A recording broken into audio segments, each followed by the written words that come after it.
Back at Team Quest with Dan Henderson. Dan, good to see you. How you doing? I'm doing all right. Hey, we haven't seen you since before the Fedor fight, so congratulations on that win. Anything surprise you about that fight? I guess with him coming out swinging the way he did, surprised me. He came ready to fight and throwing some bombs right away. You said afterwards that you'd like to see him continue fighting, and he will continue fighting. But if you look at the 3 losses that he had, they seem to progressively get worse, finalized by your knockout. Do you think Fedor can recapture some of that glory, or are his best days way, way behind him? I think he could recapture that for sure. And, it takes a little bit of time to really, once you get remotivated, after he probably took a couple of years where he just let the sport go past him a little bit. And it's going to take him a little bit of time to play catch up. And, I think he's very dangerous and well-rounded and a tough guy. So I don't see him having trouble getting back in there, no problem. I do think that his size is a little bit of, he's right in between light heavy and heavyweight, and he's a small heavyweight and might not like to cut weight, so we'll see. Tell me about the knockout punch. I mean, from your knees, Dan, the leverage that you were able to get behind that punch to knock out a guy who had never been knocked out. You've had a lot of big wins in your career, but that knockout, where does it rank on your favorites? I guess as far as accomplishments go, it ranks right up there at the top. I think I just hit him right on the button. He wasn't expecting anything at all to come from that angle and hit him right on the chin. So, I think it caught him so off guard and it just knocked him face first into the ground. So, I don't know. It was something that I was definitely happy to have happen. You are 2 of the class guys in this game. That being said, was there any part of you that was disappointed afterwards when he said through his interpreter that he thought maybe the fight was stopped early? No, I wasn't disappointed at all. I think, at the time that the ref finally pushed me all the way off, he started to kind of come to a little bit, but had the ref not got involved at all, he would have been knocked out. So, I mean, I could see his point, but it doesn't disappoint me at all. I know that the position I had him in, and with him falling face first out cold, for a second or two, I think the ref definitely made the right call. I just think that he should have been a little more aggressive getting me off of him. After the fight, you were asked about your future. That was your last fight on your Strikeforce contract. And you said, hey, I'd like to stay in Strikeforce. Well, looking at what's happened in the 6 weeks since that fight, Nick Diaz, we knew, was moving on, but now Alistair Overeem's moving on as well. There's really only 4 champions in Strikeforce. People wonder about the future of that promotion. Where do you feel today?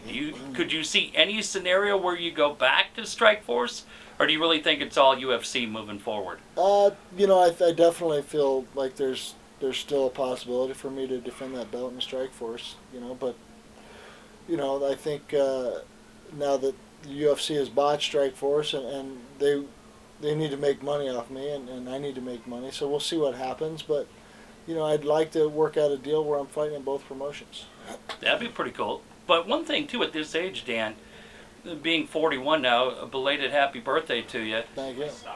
The one thing is, though, when you fight on Showtime, there's got to be a definite difference in paycheck from a Showtime fight to a pay-per-view fight. How much does that factor into your decision? For me, it's about the money and about the fights as well, and I think both organizations have definitely have the fights, but we'll see. The pay-per-view definitely could make a big difference as well, and I think either way, I'm hoping to get a pay increase after my last 3 fights, but you never know.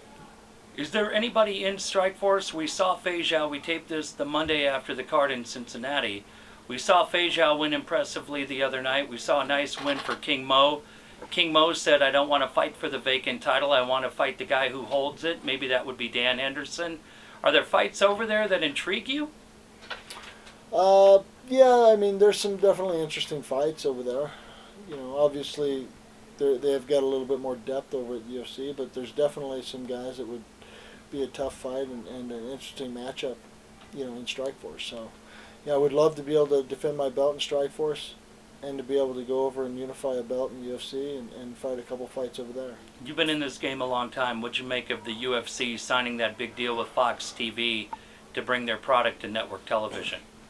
I think it's great for the sport, and I think, obviously Fox wouldn't have signed such a big deal if they weren't, completely ready or knowing that the viewership that the UFC brings. So, I'm excited about it as well, and for me, it's just a matter of being able to be in front of new fans. There were a lot of rumors as that fight, they were getting ready to announce the main event, that maybe you'd get a rematch with Anderson Silva. Was that fight close to being made?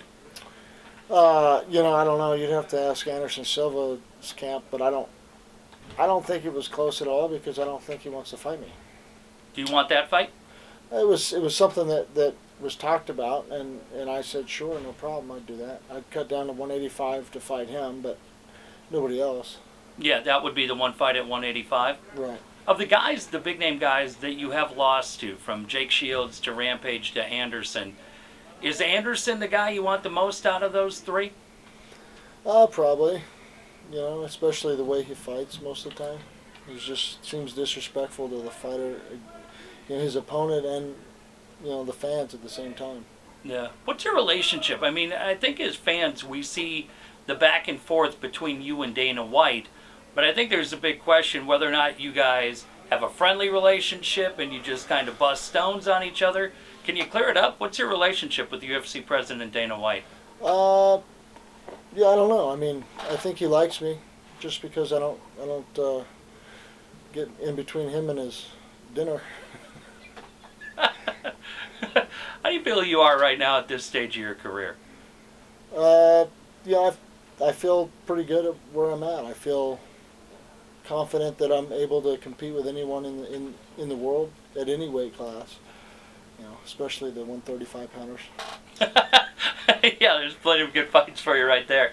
Going back to your prime days in Pride, Dan, versus where you are right now, are you able to compare? I mean, when you look at the knockouts over Babalu, the knockout over Fedor to win the belt, the knockout over Fedor, how does that compare to when you were holding two belts in Pride? Obviously, the feeling was good back then as well, but, if I compare the fighter I was then to the fighter I am now, I'm much more improved. I've learned, I've progressed with the sport, and just continue to try to improve, and my conditioning has been, a focus in my last three fights, and I think that's shown. Health-wise, how you feel right now? Good. I've been real smart my last few training camps, or my last three anyway. Yeah. And my body's been feeling pretty good, and knowing when to kind of back off and let my body recuperate is a huge adjustment. Two fights that are out there for UFC at 205. The first one being talked about is Shogun Rua. Any interest in a fight with Shogun? Yeah, I think that'd be a great fight. Obviously the fight that I would want, and I think the fans would want even more, would be to see a title unification, between whoever's the UFC champ at light heavy and me. So, I would like for that to happen, but there's, like I said, a ton of fights over there. Shogun's could be one of them. He just came off a pretty big win, and would be something that all the old school Pride fans would like to see, I'm sure. What's your ideal time frame? You talk about the winner of Rampage and John Jones. They fight at the end of this month, so if the winner comes out of it relatively unscathed, maybe that's a fight that could be made before the end of the year. What's your ideal time frame to get back in? Yeah, I don't know. I mean, ideally, I would like to fight sometime in December. Even on the New Year's Eve show would be great. But no later than that. And then again, probably February or March, and again in June. I want the summers off. Before you go, last time you were a free agent, you had two different promotions. You had Strikeforce, you had the UFC, and I think a lot of people were surprised when you signed with Strikeforce. This time around, it's pretty much just the UFC.